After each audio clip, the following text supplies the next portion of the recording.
कभी सोमवार का दिन हो, क्योंकि शंकर जी को सोम प्रिय है, सोमवार का दिन चंद्र का वार शिव जी को प्रिय है। बेलपत्री के वृक्ष के नीचे बैठकर हाथ में एक बेलपत्र का पत्ता रखकर आप पंचाक्षर मंत्र नमः शिवाय, ओम नमः शिवाय या श्री शिवाय नमस्तुभ्यम या महामृत्युंजय मंत्र का स्मरण कर रहे हो, पर डंडी का भाग अपनी ओर, बेलपत्र की बीच वाली पत्ती का भाग बीच वाली उंगली की ओर रखकर अगर आप स्मरण कर रहे हैं और अपनी कामना कर कर बेलपत्री के वृक्ष के नीचे बैठकर उस पत्ते को सम्मुख रखकर बाबा से विनय कर कर एकांत में उस बेलपत्री के वृक्ष की छांव में,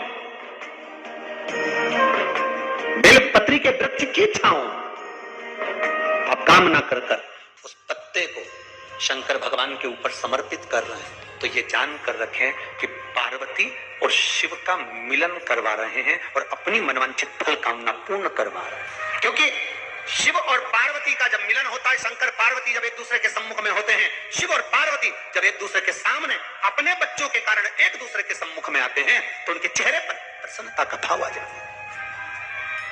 फल, मनवांछित फल की कामना आप जिस कामना के लिए कर रहे हैं, विवाह के लिए, नौकरी के लिए, सर्विस के लिए, व्यापार के लिए, रोग मुक्ति के लिए, आप जिस कामना से कर रहे हैं, बस उस कह कभी सोमवार का दिन हो, क्योंकि शंकर जी को सोम प्रिय है, सोमवार का दिन चंद्र का वार शिव जी को प्रिय है। जो व्यक्ति बहुत ज्यादा गरीब हो, बहुत कंगाल हो, लक्ष्मी नहीं आ रही हो, बहुत तकलीफ में हो, कर्जा बहुत ज्यादा हो, उसको कुछ नहीं करना। सोमवार के सोमवार शाम के समय बेलपत्री के पेड़ के नीचे थोड़ी सी शक्कर या गुड़ डालकर एक दिया रखकर घी की बत्ती लगाकर जलाकर आ जाओ, अपने आप कर्जा चूकना चालू हो जाता है। कर्जा क्यों? माता लक्ष्मी को भगवान शिव ने कहा था, लक्ष्मी तेरा विवाह मैं भगवान नारायण के साथ कर रहा हूँ, तो नारायण के चरणों में तो रहेगी।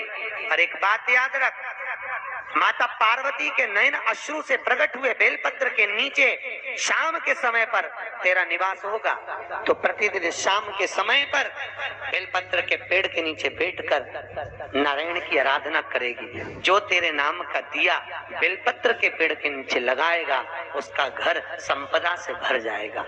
महाराज, शिव महापुराण तो यहां तक कहती है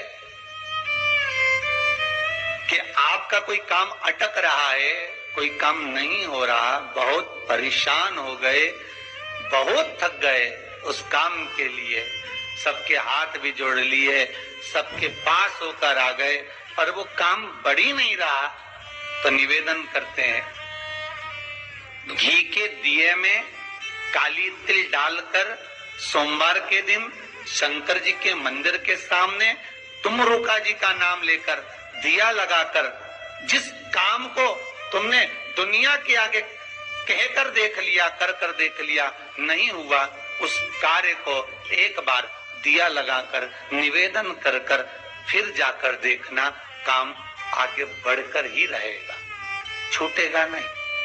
अग्रणी कहीं लग जाए आपकी जिंदगी में कि अब मेरा जीवन बहुत नरक सा निकल रहा है, बहुत कष्टमय निकल रहा है, ये बेलपत्री लेना, इस बेलपत्री के बीच वाले पत्ते पर पीला चंदन लगा लेना। कितना लगाना है? बीच वाला जो पत्ता है उस पर पीला चंदन। जब आपको लगे कि मेरा जीवन बहुत कष्टमय है, अब ये रोग, अब ये कष्ट दूर ही नहीं हो रहा, अब ये आए दिन तकलीफ पर तकलीफ बढ़ती जा रही है, आए दिन रोग, बीमारी, पैसा घर में बच नहीं रहा, बहुत कष्टमय जीवन है, इसमें लगाओ पीला चंदन बेलपत्री की बीच पत्ती में। महाराज, और बीच पत्ती पर जब चंदन लग जाए, लगने के बाद में ये दोनों पत्ती पर लाल चंदन लगा लीजिए। इन दोनों पत्ती के बीच में जो डंडी का भाग होता है, आपको कहा था, आपको स्मरण में होगा शायद, हमने जब बेलपत्री की महत्वता बताई थी तो उस बेलपत्री की महत्वता में कहा था ब्रह्मा विष्णु महेश ये तीन हैं, बोला था। बीच में ये बड़ी पत्ती से लेकर जो दो पत्तियां होती हैं, इनके बीच में जो जगह बचती है, इसमें मां पार्वती के 64 योगनियां मां पार्वती अपनी पूर्ण सिद्धि के साथ में जितनी भी देवी के स्वरूप हैं वो माता 64 योगनिया देवी के स्वरूप में यहाँ पर विराजमान होती हैं।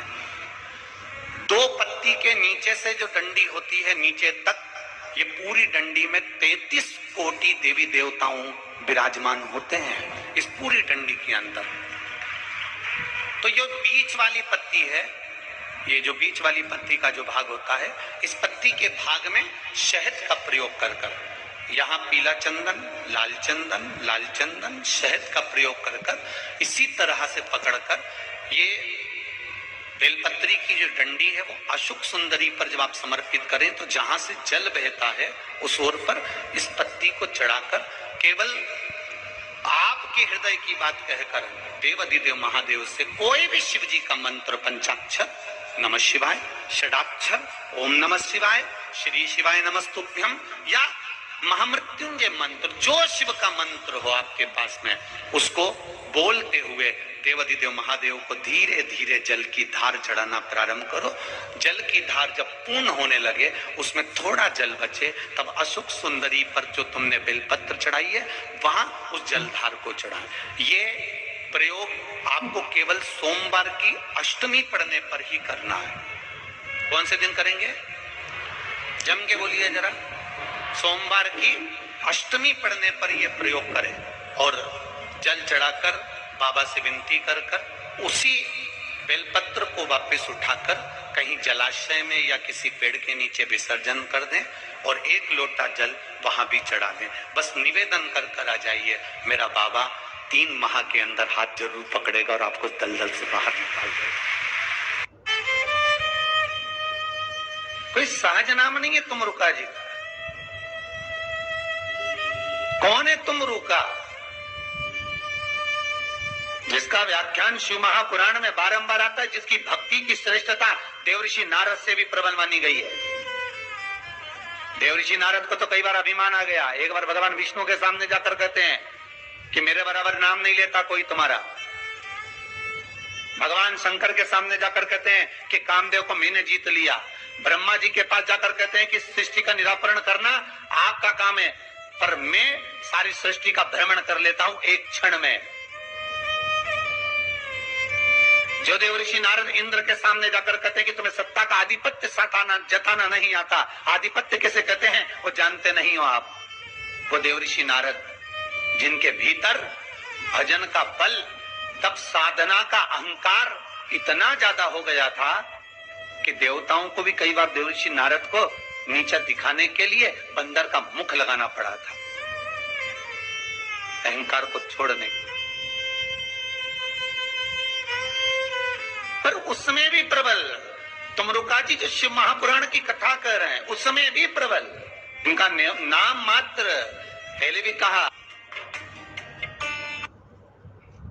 कि तुम्हारे घर के पास में, दुकान के पास में, जहाँ तुम रहते हो, अपने घर के पास जो शिव मंदिर हो, वहाँ 1 लोटा जल ले जाकर चढ़ाना प्रारंभ करिए।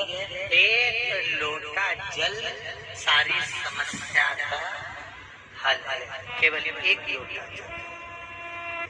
हंसने वाले हंसेंगे, कहने वाले कहेंगे, अपशब्द कहने वाला अपशब्द कहेगा, हंसने वाला हंसेगा, ठाका लगाने वाला ठाका लगाएगा, कहने वाला कहता रहेगा, खाने पीने वाला देता रहेगा, पर अपनी अविरल भक्ति